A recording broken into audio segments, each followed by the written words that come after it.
Hello friends, मेरा नाम है डॉक्टर प्रणय ठक्कर और आप सबका स्वागत है मेरी चैनल में। आज का हमारा वीडियो है उसमें मैं स्पेसिफिकली आपको ब्रशिंग टेक्निक के बारे में बताने वाला हूँ।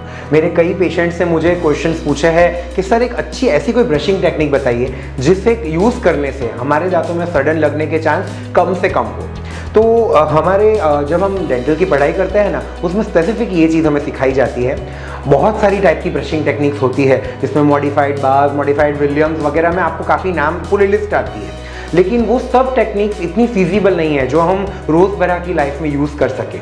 तो एक जो बेस्ट टेक्निक है जो यूज़ करने से, जो मैं भी करता हूँ और मैं सजेस्ट भी करूँगा, जिसे यूज़ करने से आप लोगों के दांत में सडन लगने के चांस बहुत कम रहेंगे, वो हम आज सीखेंगे। तो आइए मैं आपको सिखाता हूँ। ये मेरा सैंपल एक है, जॉ है, मतलब एक पेशेंट का मुंह एक आप इमेजिन कीजिए।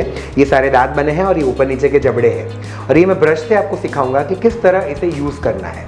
ये जो जॉ है, मतलब कि ये देखिए दांत और दांतों के नीचे मसूड़े, उन दोनों के बीच की जो बॉर्डर होती है, उस बॉर्डर पे सबसे ज़्यादा खाना फंसने का चांस रहता है और उस वजह से सडन बनती है। तो हमें वहाँ पर ब्रश रखना है, थोड़ा हिलाकर ऐसे बाहर स्ट्रोक लगाने हैं। ठीक है, ऐसा मानिए कि एक बार में ब्रश तीन दांतों को कवर करेगा, तो इस तरह से स्ट्रोक्स लगाने हैं। स्ट्रोक्स लगाने से कोई भी खाना जहाँ भी फंसा होगा तो वो निकल जाएगा। फिर आएगा, मुंह बंद करके इस तरह ब्रश कर सकते हैं, पर इस तरह अगर ज़्यादा ज़ोर से ब्रश किया तो दांतों के ऊपर की परत उखड़ना शुरू हो जाएगी। जो मैंने आगे के वीडियो में बताया, दांतों का एनामल घिसना शुरू हो जाता है। तो ज़्यादा करके कोशिश करें, या तो स्टैंडिंग में ब्रश करें या तो गोल गोल घुमा के ब्रश करें, आगे पीछे ज़्यादा मत करें। ठीक है। दूसरा आता है चबाने वाले सरफेस, मतलब कि जहाँ से दांत चबने वाले हैं, हमें खाना चबाना है, तो वहाँ पे आप ऐसे स्टैंडिंग वाला ब्रश कर सकते हैं। ठीक है, पर साइड से ज़्यादातर कोशिश करें कि ऊपर नीचे करें हम लोग। आज हमने जाना कि किस तरह दांत को ब्रश किया जाता है। तो इस ब्रशिंग टेक्निक को मैं खुद भी यूज़ कर रहा हूँ और शुरू में आपको लगेगा कि बहुत टाइम कंज्यूमिंग है या मज़ा नहीं आ रही इससे ब्रश करने में, पर बिलीव मी, ये सिर्फ 3 से 4 मिनट लेगी आपकी।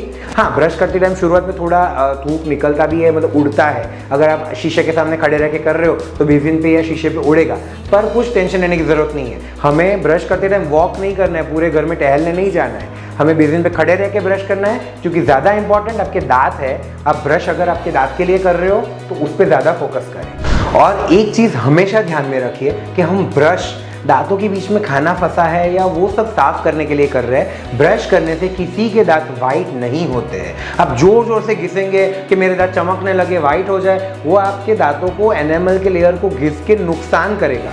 So don't go for that. मतलब ये लोगों की गलत मान्यता है कि जोर से ब्रश करने से दांत वाइट होंगे, जबकि वो नहीं होने वाले हैं।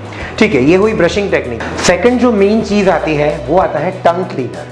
टंग क्लीनर एक ऐसी चीज़ है जो कई लोग ऐसा मानते हैं कि बहुत ज़ोर ज़ोर से करना है, और कई लोगों को अपनी टंग क्लीन करने में कोई इंटरेस्ट ही नहीं होता है, करते ही नहीं है वो, और ब्रश के पीछे भी ब्रिस्टल्स बने हुए होते हैं, उससे कर लेते हैं, पर वो इतना इफेक्टिव नहीं है। आपको ये जो नॉर्मल सालों से चलता आ रहा टंग क्लीनर है, उसी को यूज़ करना है, उसी से आपकी टंग क्लीन बहुत अच्छे से होगी।